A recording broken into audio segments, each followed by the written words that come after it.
Ang sarap ng mga pagkain sa probinsyang ito. Talaga namang todo na to. Mainit pa siya eh. Malutong siya. Tawa na nagtinda kami is 1979. Alam ko na kung bakit. At sa pagtikim natin ng mga ipinagmamalaking putahe ng Pampanga, meron tayong mga kasama. Isang loud and proud Kapampangan. Go, go, go! At isa ring malapit na kaibigan. Yes, I'm Rufa May Quinto, Pampanga, Philippines! I wanna dedicate this episode to myself. Hope I like it. Sa biyaheng ito, bawal mag no-no-no. Sama ba yun? Walang isama yung kamay mo, ma'am. Happy na lang, ma'am. Ready? Ready, sir. Ako pa yung nagtanong ng ready. No? Ikaw yung piloto. Ready, sir?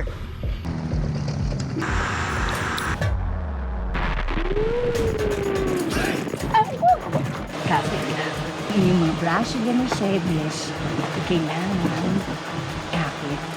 Dahil sa lahat ng hamon in life, go, go, go tayo! Tumalunat na talaga kami sa talay sa bangin eh. Imagine mo yun. Talagang biyahe talaga. Tara na sa culinary capital of the Philippines. Sa Pampanga. Nakakita na ba kayo ng motorsiklong lumilipad? You heard it right! Yan ang sasakyan natin sa biyaheng panghimpapawid dito sa Pampanga. Malayong itsura nito sa eroplano. Pero kahit gaano ito kaliit, kaya tayo nitong dalhin sa langit. Yan ang ultralight aircraft.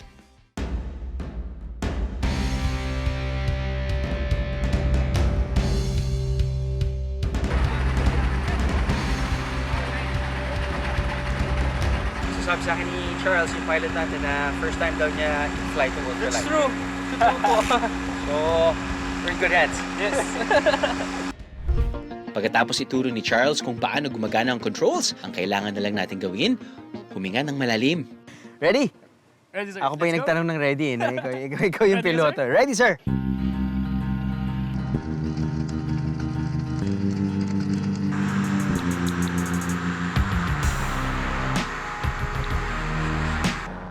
Mula sa himpapawid, makikita ang buhay na kulay ng kapaligiran ng Pampanga. So nakikita mo yung yan yung lahar. Kadugtog niyan yung Pampanga River. So galing yan sa Mount Pinatubo nung pumutok. Anong height natin ngayon, bro? Ngayon nasa 800 feet tayo. Got it. Tapos yung bilis natin 45 miles per hour. Ganda ng mga ibon, no? Migratory birds ba yung mga to? Yes, sir. Same Pampanga River, sir. Nice.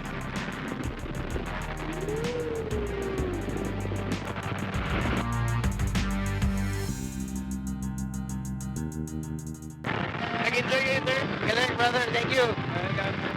At least puro palay nakikita nyo, hindi puro building. Oo, hindi. Palay, greenery, bundok. Yeah, maganda. River. Weather. Yeah. Hayop. Pero enjoy pa rin tayo, enjoy. Woodland RPS 1457. Downwind. Runway 08. Full stop. Okay ba? Yeah, yun tayo. This is Captain Aureliano speaking. Sheesh! Here in Good Boys Flying, we teach you how to fly a plane, and it's open for everyone and anyone, for aspiring pilots, frustrated pilots, or simply just anyone who wants to be a pilot for a day. And in those 30 minutes, we're going to be able to teach them how to fly a plane in the most basic way. And on top of that, it's a scenic flight. Mula sa makabagong sasakyan, susubukan naman natin ang makalumang transportasyon ng mga taga-Pampanga. Ang pagsakay sa kalabaw at hila-hila nitong gareta. First time mo bang makasakay sa... sa kalabaw? Hindi ako sumakay. Ah. O siguro dahil wala kaming kalabaw.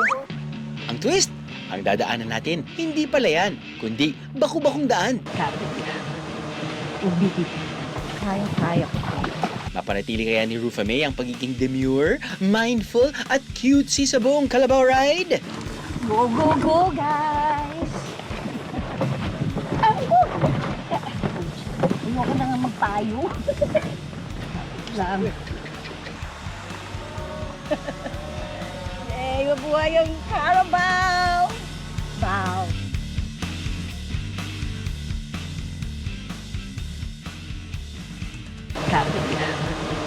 ubihit.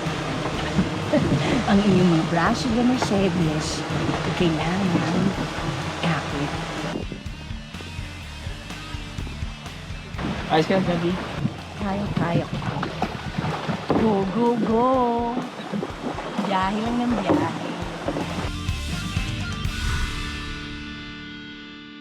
A Carabao from the moon landed in your hometown. What you do to entertain him? Wala, kasi hindi ko siya kilala eh. Walang behind the clouds, there are airplanes. There are airplanes. Tama naman. Ayun. May point ka doon. Walang ganun. Maybe it's in Cubao, Ibabaw. Believe me, I'm from there. Hindi na sa Pampanga, sa Cubao ka din. Cubao din ako, di ba? Siguro gagawin ko, papapanood ko siya ng biyahe ni Drew. Para alam na niya, ma-inform na siya kung ano yung pwede niyang Naging puntahan. friends na kayo. Maging friends na kami. Carabao yan Oo, pero syempre, ang importante, papakita ko rin sa kanya yung mga malalapit na river dahil alam ko, baka feeling ko, Carabao siya at gusto niya magpalamig. If there's a well, there's a water. So tama nga. Papakita ko sa kanila yung mga river dahil nga if there's a well, there's a water, then there's the Carabao. Hindi ka ba natakot na doon ka nakasakay malapit sa Carabao? Relax lang, tapos nandun yung Noon mismong river. Akala ko kasi madali lang eh. Yung pala, ganun-ganon. Kasi nga, rough road din yung, yung lahat na lang rough eh. No? Ano yung sa tingin? Like me, rough me. Oh my God. Naipasa ko pa yun! Yes! Oh my God. Okay. Ano naman sila? Ano experience mo? Parang gumaganon-ganon lang kapag...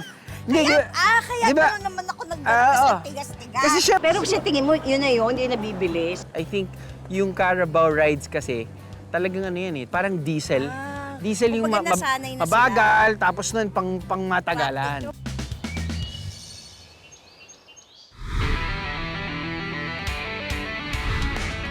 Itodo na natin ang pamamasyal sa Pampanga. Pero matatagpuan dito na pangmalakas ang sasakyan para libutin naman ang mga lugar na nalubog sa lahar. Sino mag-aakala ng resulta ng kalamidad? Makalipas ang ilang dekada, magiging fun na libangan. Siyempre, game tayo riyan. Teka, sige. naka 4x4 ka na ba? Oo. Oo, nakasakay ka na ng 4x4. Ikaw magdadrive eh. Subukan, do you trust me? Of course. Ako nga, I don't trust myself eh. Pero you know what? Pero hindi ko unsure. With your mentality, I go. Drive lang ng drive. Tara. Mukhang magkakasubukan ng pagkakaibigan dito ah. That's a challenge. Ay! Saan ba tayo dadaan? Ba't mo dadaan? Ganito ba talaga? Saan ka na? Akala ko naman may way. There's a way room for this. Ay, ang technique sa ganitong rough road. Just follow the... Like that. Follow where... Let's go.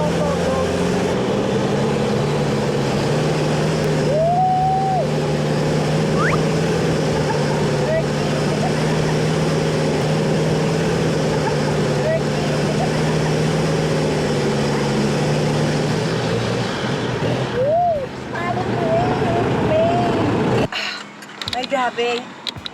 Kamusta po ang Malalang ride ko to sa buong buhay ko na rough road. Kaya pinalitan ko ng pangalan ko from Rufame, rough from Maine na. Basta nakakatakot. Kasi alam ko may sinusundang way eh. Correct. Ito tumalon na talaga kami sa talay, ba't sa bangin eh. Imagine mo yun. Maabot na, talagang biyahe talaga. I guess, kaya pinupuntahan talaga yung Pampanga, specifically Porac dahil nga sa Borac. terrain. Dahil sa Dahil sa- terrain. At sarap maglaro kasi sa river, Terrain? sa mismong lahar. Wala namang terrain dito ah. Hindi yung terrain, Walang hindi yung relias. chuchu. Ah. Yung terrain. Terrain. Terrain. Yung ano, yung hindi ulan. The rain yun. How can you create a positive and lasting impact to the world using the abundant sands of Porac?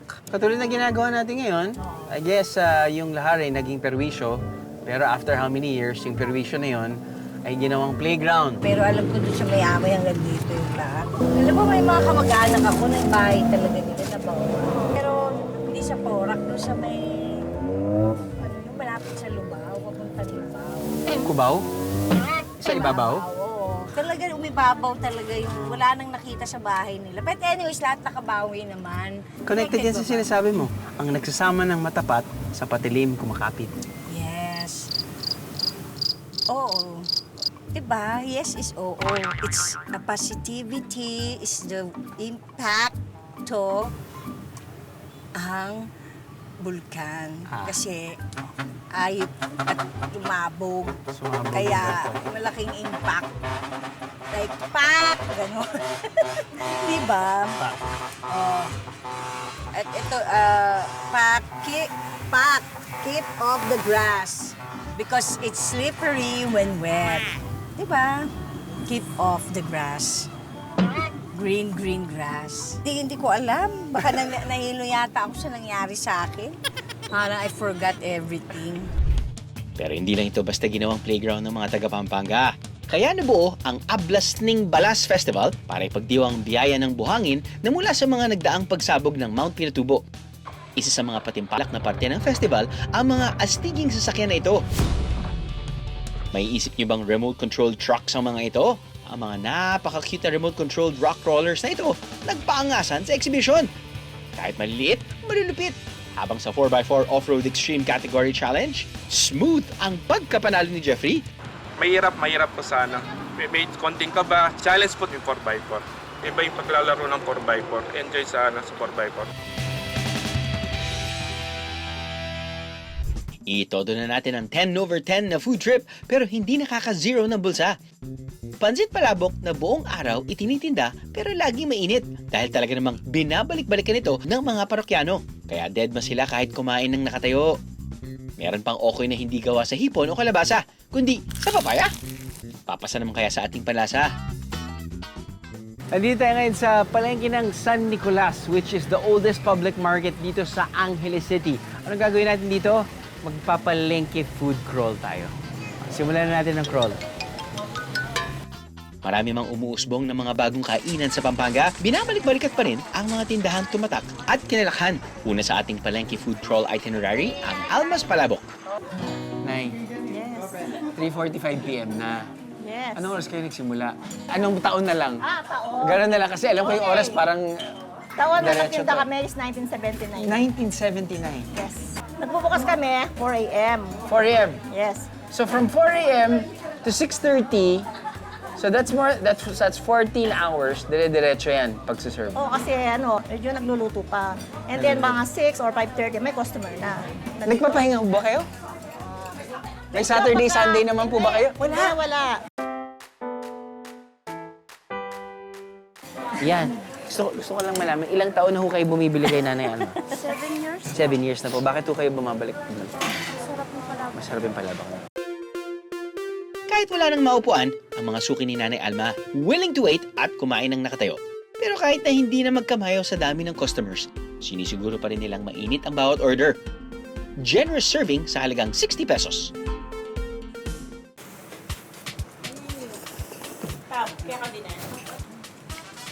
Okay. Fight. Alam ko na kung bakit. So yun nga yun, feeling ko.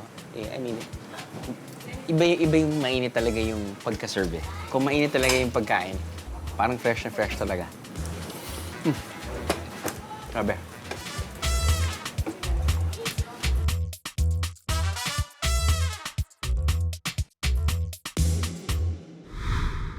Sa kainan namang ito, ang kanilang okoy, best of the best sellers. Okay na okay ba ang okoy, Rian? Saan po mga okoy? Take out.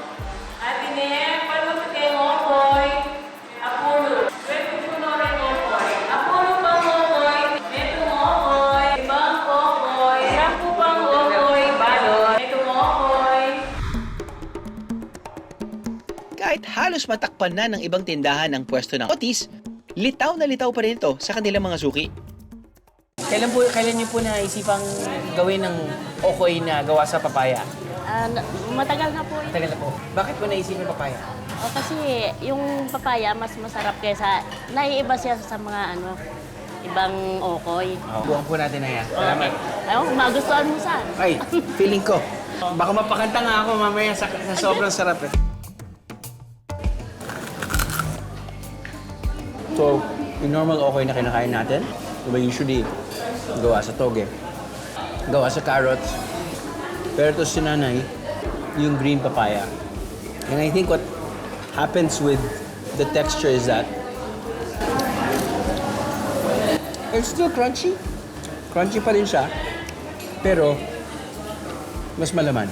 40 pesos, may makapal na okay ka na, may suka ka, at pwede ka pa kumanta na maririnig ng mga tao sa loob ng kitchen.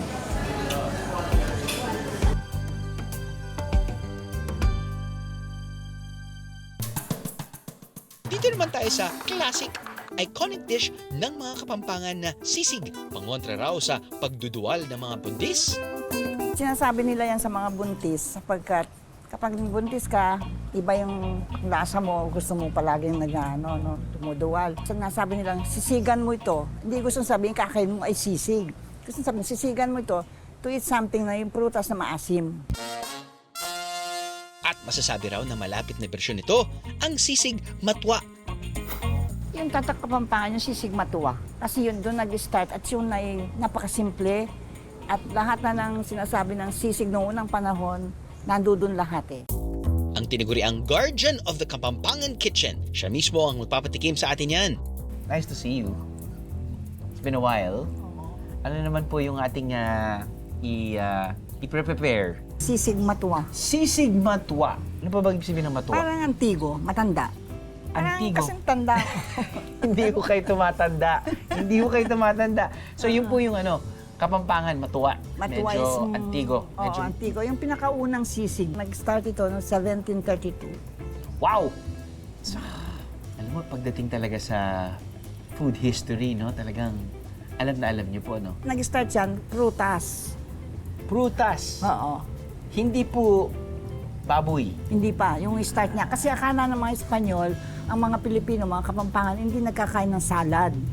Nagulat sila nung pinakita ng Kapampangan, meron sila yung papaya nga, Opo. yung sisig. Ano po yung difference nun dito sa mga sangkap? Medyo quite similar.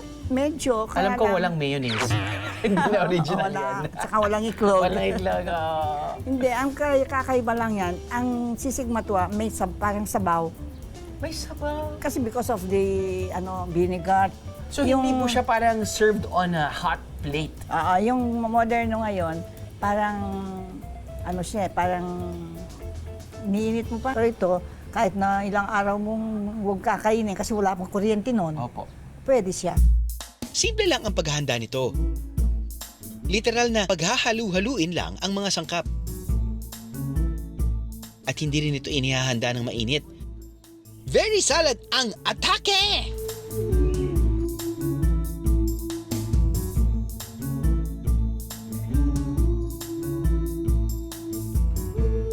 Parang ensalada. Pero nagsasabay-sabay po yung asim, yung tamis, may konting anghang. Thanks, Ching. Nice to see you again. Ang sarap sanang mag-almusal ng itlog.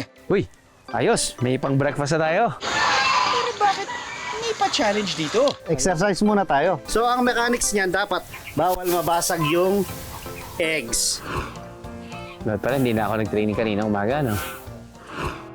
Bago mamasyal, magbaon ng maraming protina, biheros.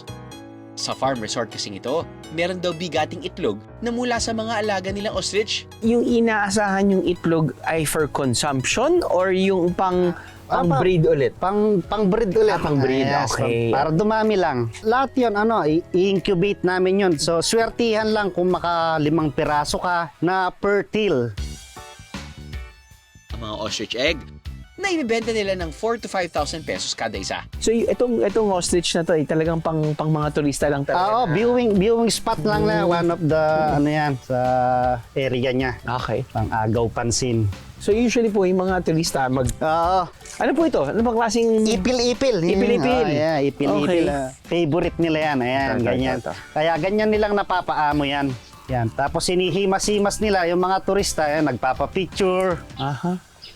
Pero ang pagkuha ng itlog, hindi raw sisiw ha. Kung talagang hindi ka bihasa. Kasi aggressive yan kapag may itlog. Dahil galing po sa kanila yan, no? Dahil binabantayan nila. So, yun meron talaga kaming tagakuha. Kaya wag mo nang subukan.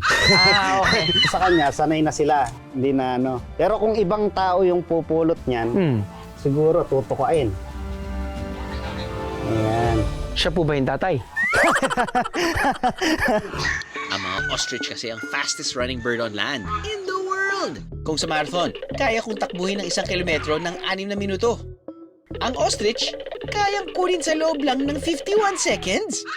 Zero chances of winning. Ayos, may pang breakfast na tayo. Oo, pero mas mukhang maaga pa eh. Exercise muna tayo. Spell your name. Yeah. Spell my name.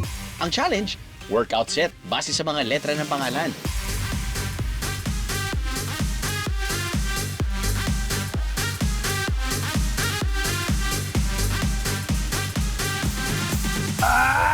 Ayun, so idol, natapos mo na rin. Tara, punta na tayo sa kusina. Pwede ka nang kumain. Pwede na, finally! 4 oras kailangan ilaga ang ostrich egg dahil sa kapal ng shell nito. So paano po ba nating babasagin yung ano? Ano lang, parang ano ka lang ng crab din. Yan, para... Ganun lang. Yan, Paniwakan. yan para Okay. mas safe. Yan. You know? Okay, yun, no? Ayos. Ilan bang mga itlog ng manok sa isang Sa isang Is ganyan, ostrich sa mga 25 pieces, yung katumbas niyan. Yan. wow, nakakailang ganito kada araw? Ay, bihira lang yan. Bihira. Kumbaga sa ano eh, tuwing nagpapasko lang, doon ka makakatikim ng ganyan. Ayun, no? Yan. Ayan. Itlog na dede. Ayan. So, tikiman time na. So, anong lasa? Lasang itlog din. Pinalaki lang. Eh. Pinalaki lang. Ganun din talaga. Bigat, oh. Oo. Grabe, ilang kilo din to. Nasa ano yan, 1.2 kilograms. Ow. Yan. Solid. High protein. Yeah. Breakfast. Ayos. Isang tatak Kapampangan dish minsan nang nawala. Pero nahukay sa limot nang dahil sa isang cooking competition. Ang sangkap nito, suso at matres ng inahing baboy. Sa bayan ng Guagua sa Pampanga, ipinanganak daw ang putahe kung tawaging poklo. Ang tanong, makikilala pa kaya ito ng mga lokal? Hindi mo po eh. Wala pong idea about it. Alam ko po yun. Tuklong hotdog. Ay, hindi alam. Hindi ko alam. Masarap, tubig. Masarap dito. Wala, nanang ako nanatingin dito. Buklong alam ko. Kung ang karamihan, nasarapan naman pero hindi na ito nakikilala. Ay naku, matagal na. Kasi mahirap lutuin yun. My goodness, 10 years na kasi umalis yung talagang kusinero namin. So wala na. Hindi na ako nakatikim. Si tita, napa-throwback pa nga. Kamukha din yung pagkaluto ng kusinero namin. Oh, wow. Uy, ang lambot, ang sarap. Bye! Noong kauna-unahang Manyaman Festival na dinaluhan ng mga kusinero mula sa iba't ibang bayan ng Pampanga, poklo ang putahing nakasungkit ng puso ng mga hurado. Lahat kaming mga judges, we were kind of surprised na it still exists pala. Ang nasa likod ng winning dish, si Jeffrey. Dahil bihira lang ang mga pangunahing sangkap para maluto ito. Ginagalugad ni Jeffrey ang mga palengke ng Pampanga. Good morning. Pwede pong tanong, may poklo po ba kayo dito? Dito kasi wala siyang Buti na lang, talaga namang ginilingan ni Jeffrey sa paghahanap. Bit-bit din niya ang pagpapasarap pa sa poklo. Ang gulgul na samut-saring dried herbs. Ang recipe ito natutunan niya mula sa kanyang lola at sa kanila raw magpipinsan, siya raw ang bukod tanging nakakuha ng tamang timpla. Sobrang ibang-iba yung texture niya eh, no? Opo. Sa ibang parte ng baboy, no? Opo. Para siyang milky? Opo. Para siyang tokwa. Oo, ganun nga po. Iba eh. Pinakukulaan ito ng matagal at igigisa ito sa sana makmak na dinurog na kamatis. Dapat meron siyang technique para hindi siya mapanghe. Kasi galing yung poklo na yon sa baboy na hinahing, yung kapapanganak lang, na gusto na siyang katayin. Kung hindi magaling ang kusinero, I am sorry, hindi siya masarap.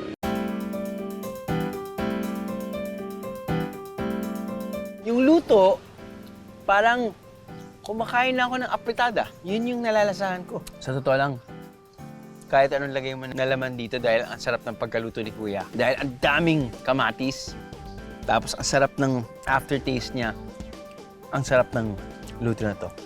And proud ako dahil usually hindi ako makain talaga ng mga innards. Pero dahil wala siyang aftertaste na hindi okay, so mas na-appreciate ko siya ngayon.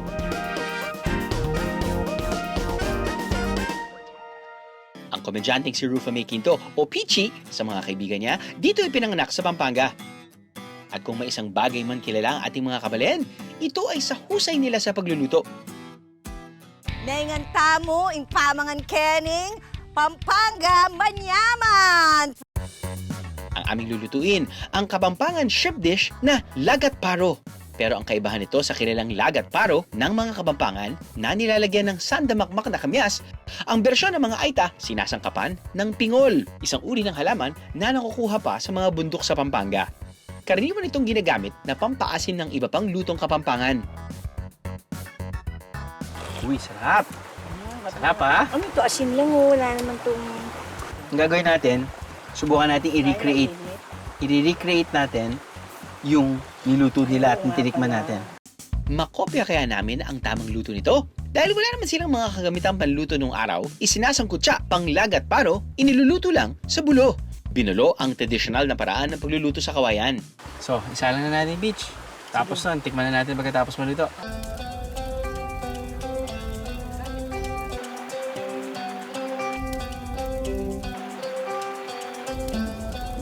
Oh, ito na. After how many minutes? Luto na yung larat para natin. Yan. Alam mo, may duda ako sa halo ko. Dinududa ako na sarili ko.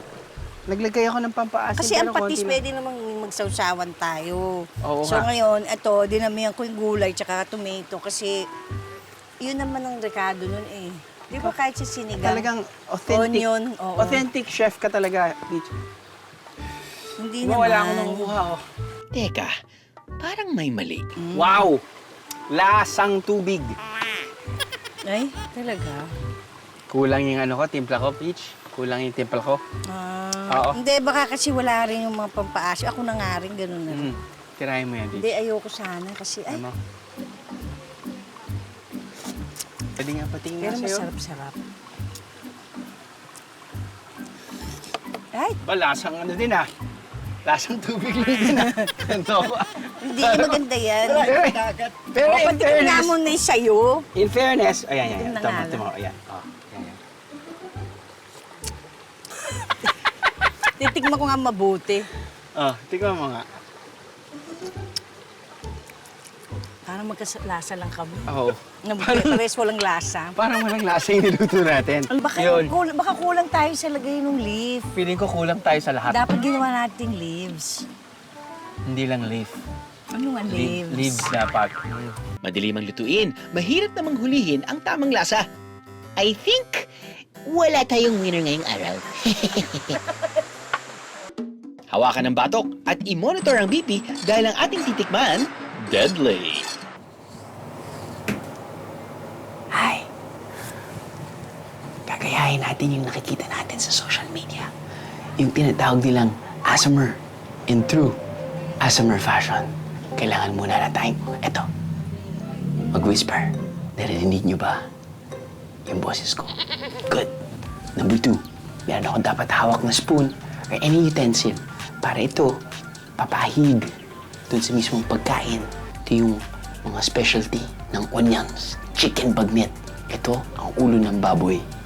Ready? Narinig niyo yan? Wala? Testing lang yun. Tinesting ko lang yung editor. Kasi baka maglagay siya ng special effects. Eh, hindi ko pa nga hinahawakan yung mukha. Kailangan daw.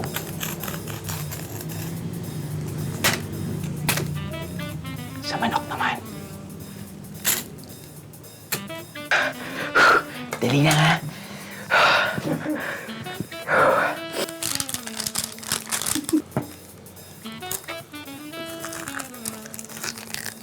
Mainit pa siya eh. Nilikok nga eh.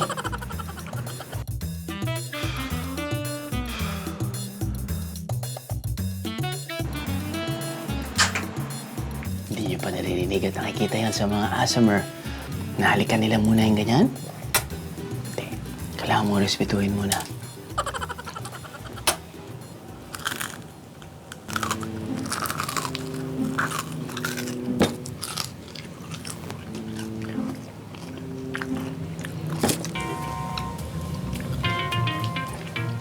In fairness, mainit. Hindi lang yung kapaligiran. Pero mainit yung pagkain. Yun yung hinahanap natin sa pagkain. Para truly ma-enjoy natin yung pagkain, dapat mainit. Ang paandar naman nilang chicken bagnet, nangitlog mula sa ideya na mabigyan ng bagong atake ang putahe ng manok. At ang naisipan nilang luto rito, bagnet style.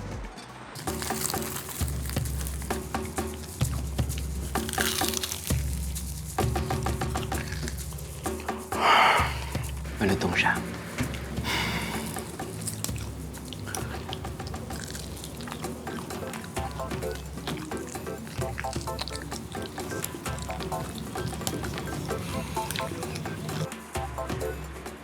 Hindi, pero in all seriousness, pero nag-whisper pa rin ako. Yung angat at usually hinahanap mo talaga kapag kumakain ka ng gantong klaseng pagkain, yung texture. So, napaka-importante yung lutong na texture habang kinakain mo. And I think that's one of the reasons why yung crunch, yung ganyan. Pero, walang suka yon, so hindi yun asimer. Ito, may suka, asim. Hindi lang sa crispy ulo at chicken bagnet tutulo ang pawis. Lawan nyo dahil they offer everything crispy. Kalma, dahil gagawin pa natin to the highest level ang biyahe with Rufa May. Yes! Go, go, go! Todo na to! Woo! Mga katutubong laro ng ating mga kapatid ng Aita sa Pampanga ating susubukan.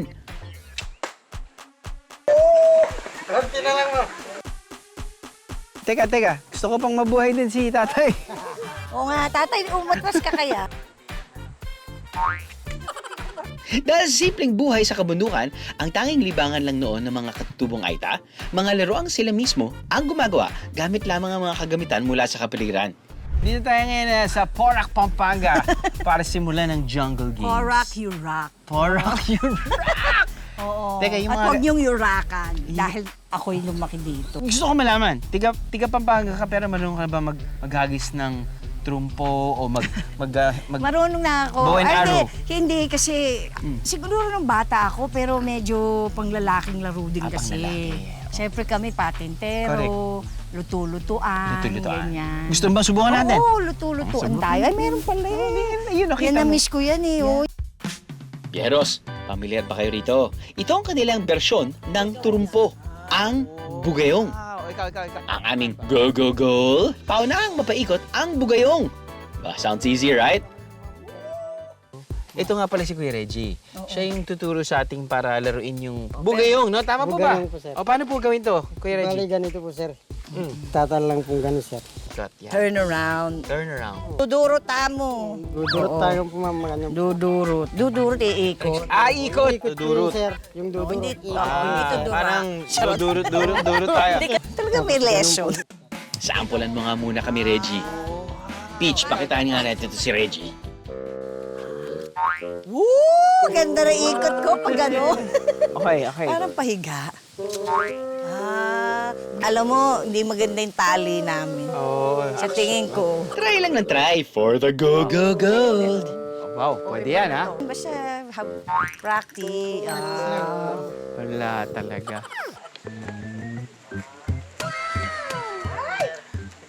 Parang kailangan mo i-let go. And then go, go, go. And go. Layo na nilakbay ng go mo, bitch. Oo nga, ipalitan ko na nga. No na. Tama yan. Tingnan Tama mo. po, ma'am. Tapos ginagano mo o pag gano'n. Parang ihahagis mo. Tapos Kasi- kapag nalaman mong may banat na, saka mo tanggalin. Parang ganun yata. Yun! Yeah! Go! Para matapos ng laban. Diba? Wala Bugayong, kasi check. yan dati. Tamang pag-asinta naman ang masusubukan sa pamamana o archery. Mamamana naman tayo ngayon. Kasama natin si Kuya Benjamin. Pati Ay, si Benjamin. Apo Jungle. Oo, sige. So, sila yung mga Apo. coaches natin. Apo Yeah, Jungle, Apo. 102 years old na. Wow, matinik. matinik yan. Ito yung mga tools, todo na tools. Todo na tools. Mga utol. Sa? 1 and 2, todo na 2. Paunahan kami ni Rufa May na matamaan ng target. O sige, paunahan na lang na matira ng maayos ang pana. Wow! Hey. Yun! Yun! Yan. Yan! Tanggalin nyo lahat yan. Tutusukin ko lahat. Go! Go! Gold! Yan! Yes! Oo, di ba? Yun talaga yung target sa ilalim na Oo. target. Tawag yan sa ilalim ng teteng, keng lalam ng tulay. Sa Pampanga, hindi lang matitikman ang pinakamasasarap na ulam. Todo rin dito, ang mga pambihirang karanasan.